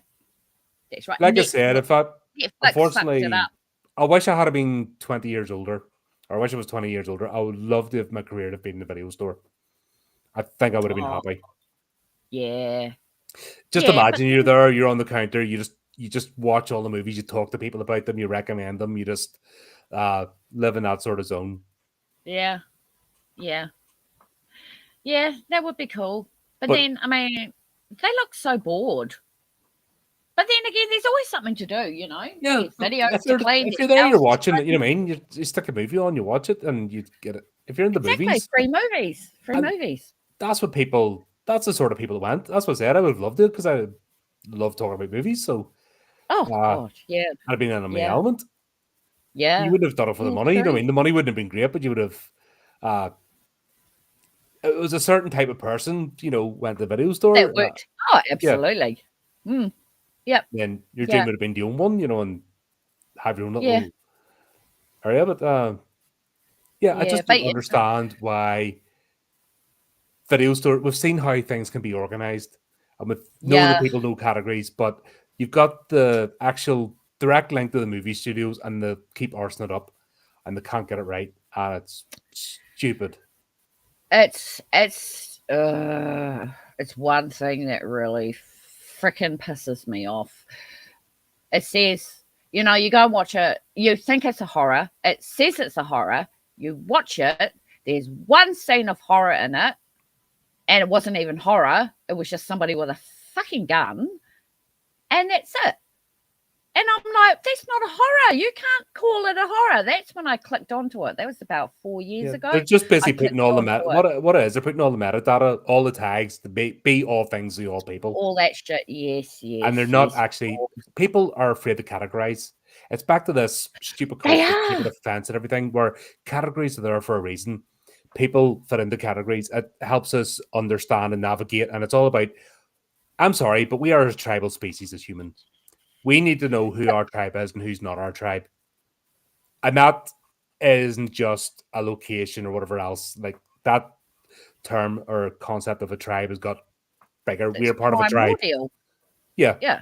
You know what I mean? We're part of our little horror tribe and set. You know what I mean? But the people that do this sort of stuff, they don't get that concept, and they don't think for a start. And they don't know what they're doing.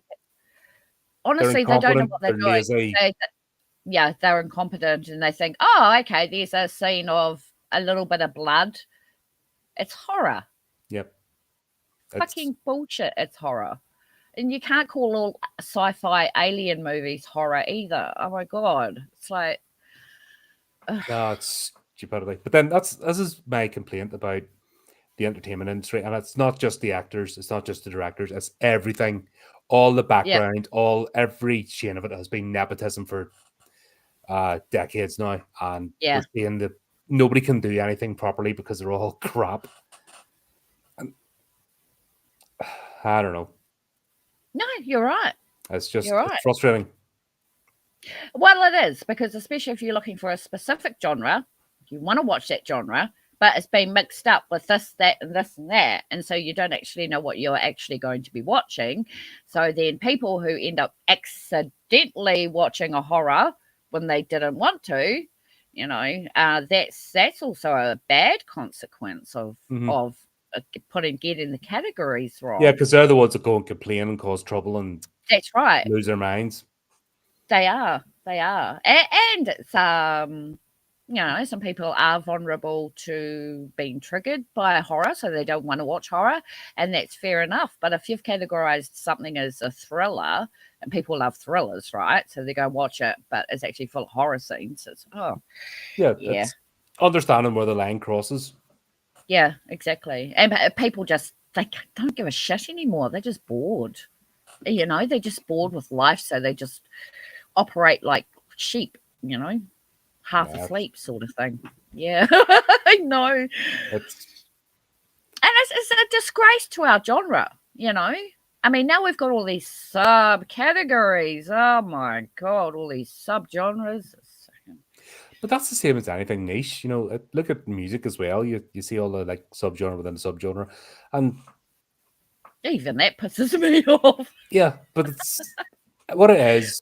It's somebody in a niche category wants to be special. They want to be unique. But Pressure. when Yep, everybody's in it, then it stops. And especially when something gets it more stops being. accepted or popular, it's not unique anymore. So then they go, well, I'm into this, and then they create a little Yeah. subgroup, and then Yeah, they're you're right. the big fish in a small pond, and then that gets filled up. So then they create another, and once again, Yep. it's all about people don't know how to categorize properly, but they also over putting too Categorize. many Yeah, ticks yeah, in yeah. boxes because Yes. Yes. That's right. Eh. yeah, Oh well, well. We can't change the world overnight. no, But we're making a go of I'm it. not even interested in changing the world. I just want to operate myself. I just want to be left alone to do my thing. Yeah, me too. And if you're not into what I do, best of luck to you. No bother. I'm Bye. not forcing you, but I just want to find the people that are. Yep, you've got a good bunch of people. And that's it. It's just, Yep. and that's simple. Yeah. I am not going Yeah. to go to anybody and say your thing that you're into, don't do it, unless it's their Mm. thing that they're into is annoying me. Yeah, but people want to come over and tell us not to do what we're doing. Mm-hmm. I don't go Easy around target. telling people not to do things. Yeah. Oh, yeah, it's easy to pick on the horror writer or the horror creator. Yeah. No, Yeah. I saw that a couple of years ago when I was doing online courses. If you're the horror creator, yeah, you're. Oh, yeah, no. I asked, I'll tell you this, but I won't tell you who asked me, am I a serial killer? Oh yes, of course. Yeah, gotta. Because I'm a horror creator. I must be a serial killer. Oh, But that's fucking. the people This that is an say that are the adult. ones you need to watch. I know. I Yeah, know. we're picking up again. We've sort of stopped there and picking up and that. I need more watch time though. I need people watching the videos.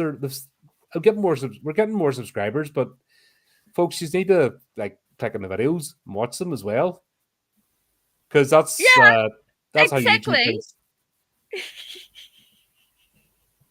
I do try and watch most of them. Well, I do try and watch them, but then I end up getting like distracted. No, but even it's on the background. It's just, yeah, we'll get more subscribers, but the viewership's gone down for some reason. People are subscribing, but they're not watching. What? They're not coming back. It's an old one. This has only been in the last week or two, though, right? Last 2 or 3 weeks, it's like the Yeah, viewership's yeah, gone down. Like, exactly. But you the had some subscribers are going up, problems. but the videos are getting much less, which is Yeah, I. there's something up with the algorithm. There always That's is. all. It's yeah. Yeah. People aren't actually Yep. seeing the. Yep. They might be subscribed, but they're not being notified. That's why you should set up the newsletter, Ah, folks, to set the reminders. yeah, exactly. Interesting.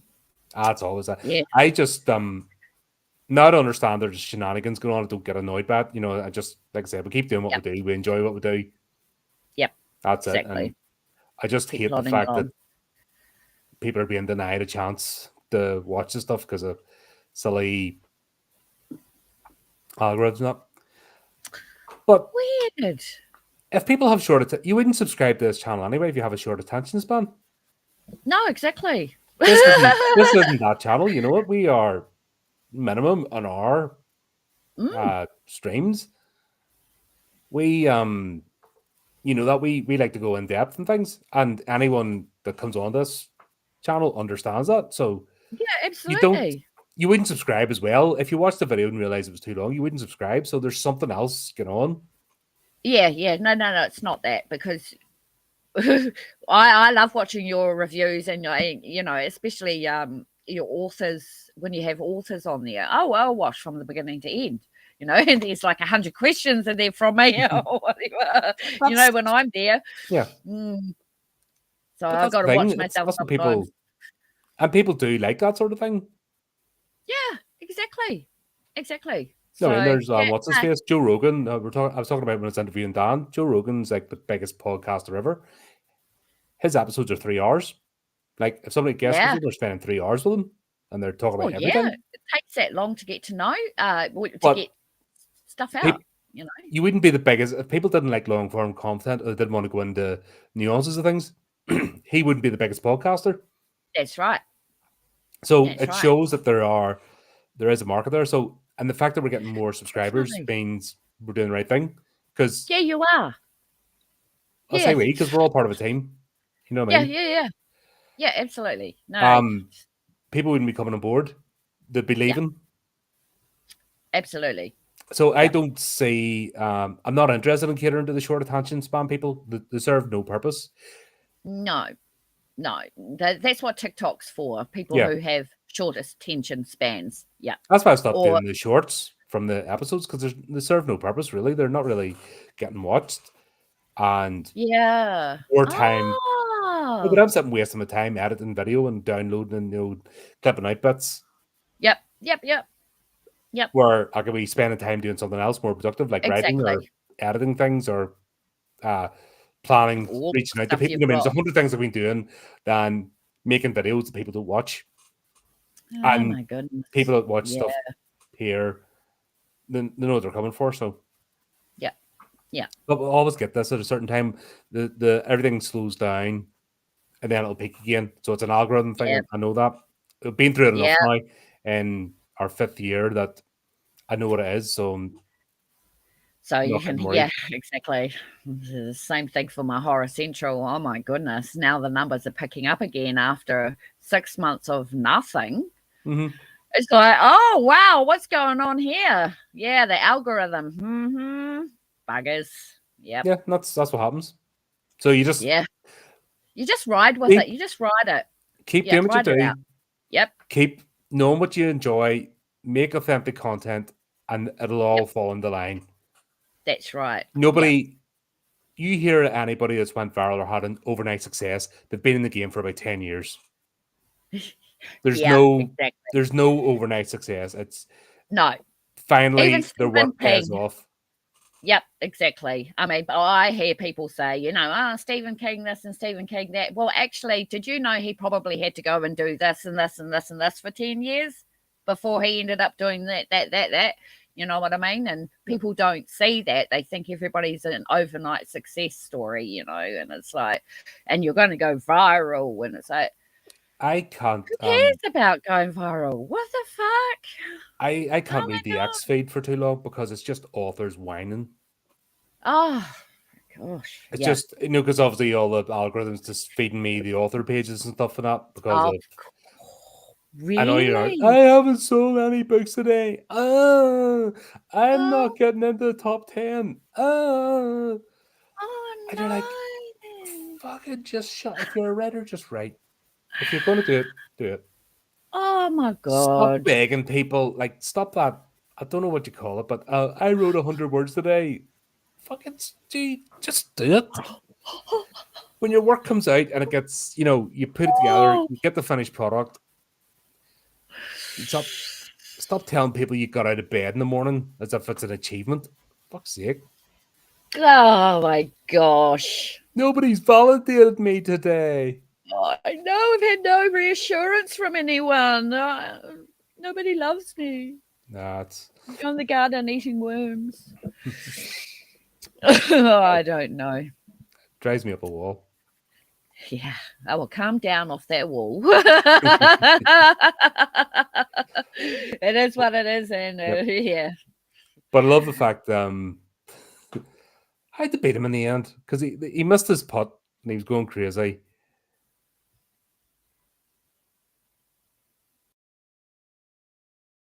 How did he get him out of Maaka? I forget. I only watched this yesterday.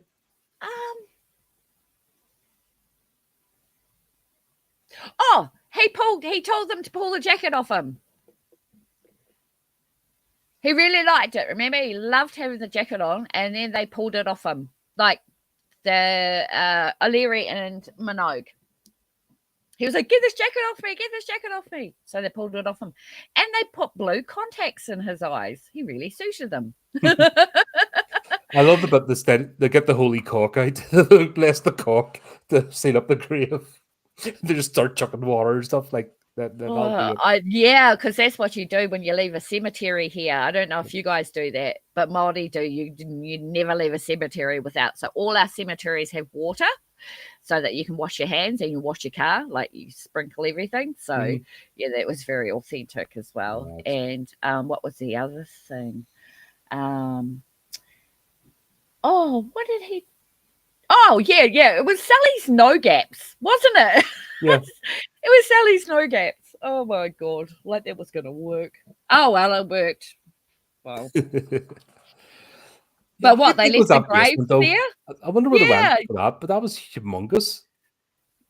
Yeah. So some of it was filmed in I think it was Wellington. Oh, yeah, the Wellington Police Station, not headquarters, but Wellington Police Station.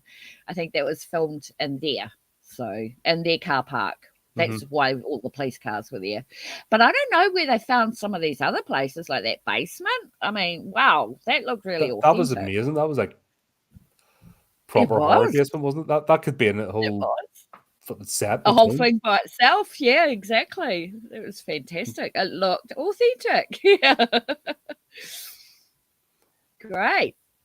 Yeah, and then the true horror was to come because they were going to have to go to Parker's choir practice. Oh yeah, gosh. Yeah, even the ghosts. This is the scene where he's going through he's busy putting everything in the evidence locker at eBay. Oh, that was hilarious. Shotguns for $5 each. We're too busy being grumpy old people and going, yeah, I know. Damn kids today. Damn millennials. Yeah, no. That was 4 shotguns for the price of $20. Or the Coke. No, they weren't shotguns, they were M4 M4As, yeah. Yeah. And the Coke. Yeah. $5 each. And the money. The money, like straight out money laundered. I'll send you this illegal money for 30. I'll send you the 47,000 for 30. You're like, huh? All right, money laundered. Okay. Yeah, all right. Hand it over. I'll take that. Oh no, that was crazy. That was a crazy scene. I loved it. But this is what they do. They throw something random in just to mess with it, and it's completely unrelated to the plot, but just throw it in. There's a comedy's getting its own, and it works. It's like it's like the mushrooms. Like that was one of the best ones they did. They threw in the magic mushrooms when they were basically looking for the cryptid. Yeah. I love the way they do these random things. It's just, I mean, even the choir practice. I mean, I don't know. It's just the handbells in the previous one. Just why not? Exactly. And they're involving the blimmin' the documentary crew. They're involving them a lot more now. Get in the hole, get in this little door, and go through here. And but it's also making it. It makes sense because the mistake they could make is pretending the camera crew's not there. It's like it's what found footage gets wrong.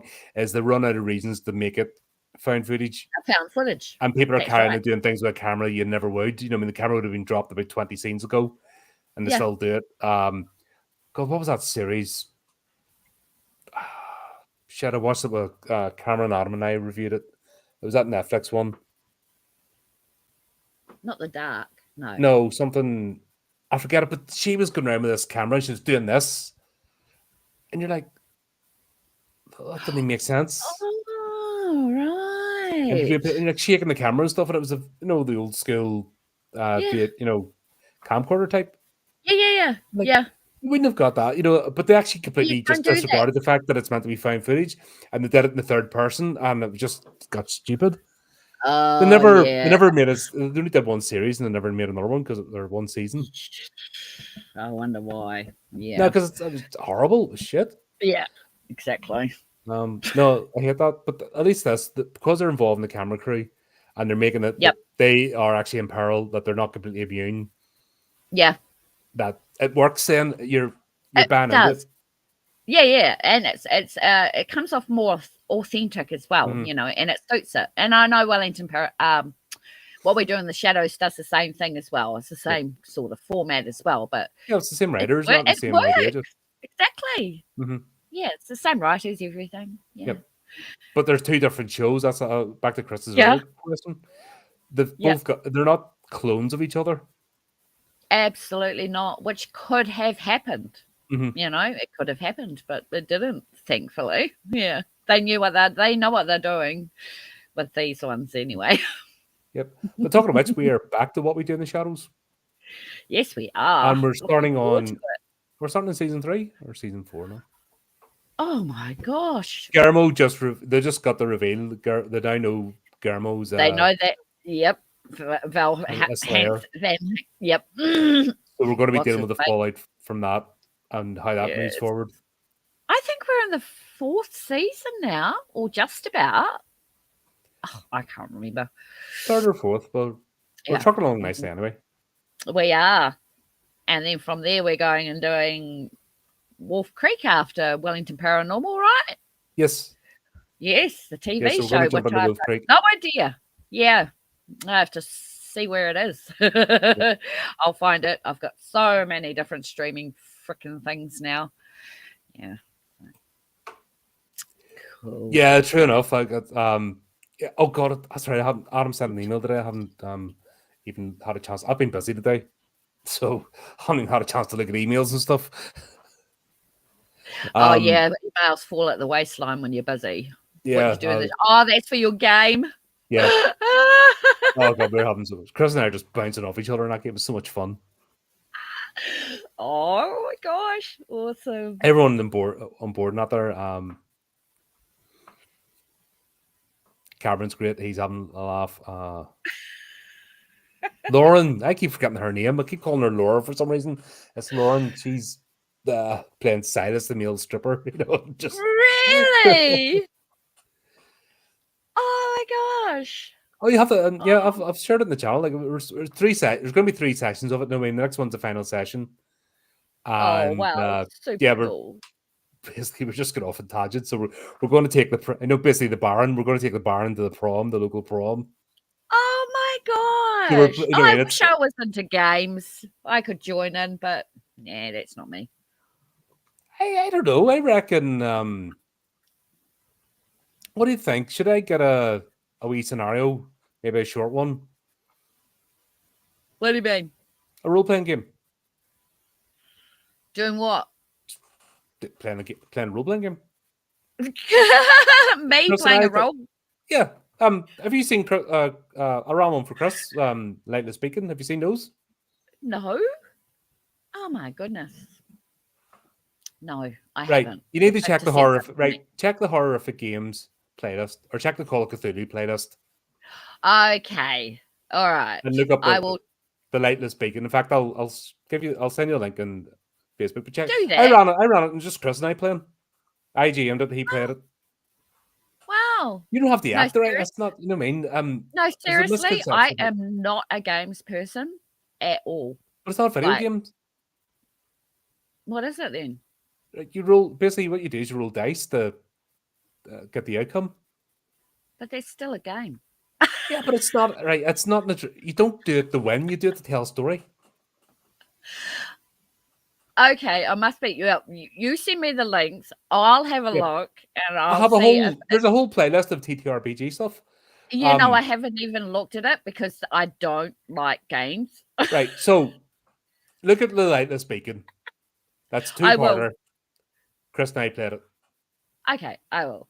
I can go and look that up on your Yeah, I'll send you the link for it. All right. Yeah, check that out. That is and this is what we're doing. It's Vampire the Masquerade, the game, but we're doing it in what we do in the shadows style. Yeah. Okay. And it's mad. And we're just riffing, we're going off on things. And yeah, we were meant to solve a murder, but we've kind of went off at a tangent. And we're taking the Baron to the prom. Oh my god. Okay. Because that's where all the virgins will be. Oh my gosh. Okay, sweet. You know what I mean? It's just that, you know, and you're telling a story, you know what I mean? And you roll dice. Okay. So for example, you want to get it, like, we wanted to get into a police evidence locker, but we need to talk past the security guard. So you use charisma. You have a certain point in charisma. You roll dice to see whether you succeeded or not. If you succeed, you talk to the security guard. If you don't succeed, the security guard throws you out, and then you have to think of another way in. That's the way the game works. Oh my gosh. Okay. No, that's different than what I was thinking. When, you know what I mean, you don't get past levels. It's just a game. It's just like a story. Yeah, and you're basically creating a story. You've got a template. Yeah. Yeah. I got you. I bet you I can almost put money on it. If you get in the RPGs, you'll go 100%. Honestly, you'll be all in. If you get your head behind it, you'll just be. That's why I don't play games, because I get addicted. Yeah, but like I get. You could write scenarios. You're a writer. You're a storyteller. Wow, I never thought about that. Yeah, you could actually write. You could write scenarios for games and get money, as in published works. Wow. Have you not seen the interviews with TTRPG I've seen writers? the interviews where you've had them on. Yeah, I saw that one. Yeah. Do you know what I mean? But I've had a few on, and that's what I mean. They legit write not just their own games, but they write scenarios for other games. Like Paul Holman, The Art of Hugging is a Call of Cthulhu scenario, because the license lets you write scenarios for their game using their. Oh my god! Well, there's a whole thing. It's brilliant. I'm gonna lead you down this rabbit hole. You're gonna be a nerd. You're gonna be a nerd. No. Oh, you're wicked man. Oh my god. We'll show you the secret handshakes, and it's just like, Dale, you're not one of us. Oh no. Okay. I reckon you'll love it. I do. I reckon you'll. How can you twist my arm? You always twist my bloody arm. I'll never take you to bad places. No, you don't. But I'm going to get addicted. I know. And it's going to come down to you. And I'm going to blame you when I start seeing things all over the place. Oh, hey. Yep. I remember you. Haven't been on the ages. Haven't seen you in a while, mate. Good to see you. No, he's been away doing ghosty things. Yes. Yeah, fun times. But yeah, I'll share those links. All Folks, right. get on the channel. We've got check the community tab and stuff, and sign up the email list, because that's where I let everyone know what we've got coming up, even on other channels and guest appearances and stuff. All every Friday the email goes out. Yep. Sign up for it so you know what we're doing and what's going on and what games we're playing. A lot of people come on here and they don't watch the movie beforehand. Yeah, I know. I just think if you watch the movie beforehand, coming on, you join in the chat. Yeah. If you watch these episodes, like I put them in like Wolf Creek. People have watched Wolf Creek, you know, and we did Wolf Creek and that. Yeah, but a few people come on and watched it, and it was great. I just added more to the whole stream. Yeah, it does. Yeah, definitely. So yeah. What's that? Yeah, I think a Call of Cthulhu adventure. Yeah, I'll have to get one. Yep. You guys are naughty. Yes. Oh my goodness. But Chris, you need to be on too. Yes. So you can't sit and stare from the sidelines and not take part. No. Actually, while you're here, I want to believe, do you play role-playing games? Let me know in the chat. If you play role-playing games, if you play role games, I'll run a scenario, get a few players together, and I'll do it. More than happy. Man, that sounds awesome. It's a lot of fun, honestly. And when something mad happens, like if you really fluff up a dice roll and something like really dumb, like you fall off a building or something like Minogue, and then just role play it out. Oh yeah, and I trip and I land and I fall through the foyer and I, blah blah blah. Oh no, this is going to be so much fun. Okay, I know. Oh no. Okay. Yay. Be careful what you wish for, especially here. We get you right. I want to believe. Email the channel, thehorrificpodcast@gmail.com. Give me details so I can get in touch. And yeah, do you know what? Yeah. We're going to do this. It'll just be a short, it'll just be like a 2-session thing, but we're going to do it. That'll be hilarious. I'm going to introduce you to the world of Call of Cthulhu, because that's you basically go to glorious death at the end of it, because you either get eaten by the monster or you get turned insane. Oh, eaten by a monster. Yeah, it's Eldritch horror. It's based on Lovecraft, Call of Cthulhu. There's always something from another dimension. There's always silly cultists trying to summon the thing that you shouldn't summon. Oh no! And you're basically as an investigator trying to stop the silly cultists summoning the thing. And if the thing gets summoned, we all get munched. But even if you win, you lose, because you see things and you go insane. You go wibble. Oh my goodness! You just do your roll insanity. If you see like something with tentacles coming out of the void at you, you're a normal human. So you just go, you roll your insanity and just go wibble. Oh my god! Awesome. Yeah, the insanity. I'll show you the insanity table. It's great. Like you just roll a dice 1 to 10, and basically that's what you do. You just whatever type of wibble you go, and then you can get like permanent insanity and stuff. And it's so much. Oh my god! That's what I mean. You don't play to win. You play to go. You're going to create a monster. Oh no! Oh wow! Wicked. Yep. There you go. I think we went on enough tangents in this one. Hey, we did manage to talk about the episodes in between, but yeah. Yes, we did. Yeah, definitely. We're back to what we do in the shadows. That's going to be great. Yes. Yes. See what happens now that Guillermo's been rumbled. Oh yes, it's going to be a good one. See what comes of that. Oh yeah. There you go. Del, thanks as always. Good to have you on board. Thanks for everyone in the chat. Thanks for everybody watching who doesn't join in the chat. I know some of you have told me on other platforms you watch in the TVs, which is cool. Yeah. And just comment after the fact, which is thanks for watching. Obviously, if you do it on the phone, or if you're watching it on TV, you can have the phone up as well on silent, and that means the chat window comes up. So if you want to do that way. Yes. So if you like to watch the stuff on TV and just bring it up on the phone on silent, then you can join in the chat too. Yeah. Because nice to hear from folks. It is. It's just nice to just chat and bring people in and just talk about random stuff as well and go on tangents. And as long as you've got good nature, and want to enjoy yourself and have fun, and that's great. If you're a troll, obviously, you just get laughed at. Yeah, you're going to get in. Don't come near me anymore. No way. Yeah.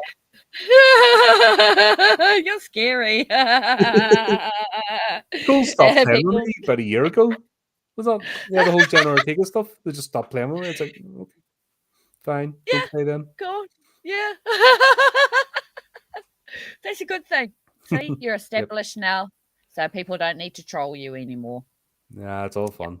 I don't care as long as people enjoy us. That's the main thing. As long as we keep doing and doing what we do. Yeah.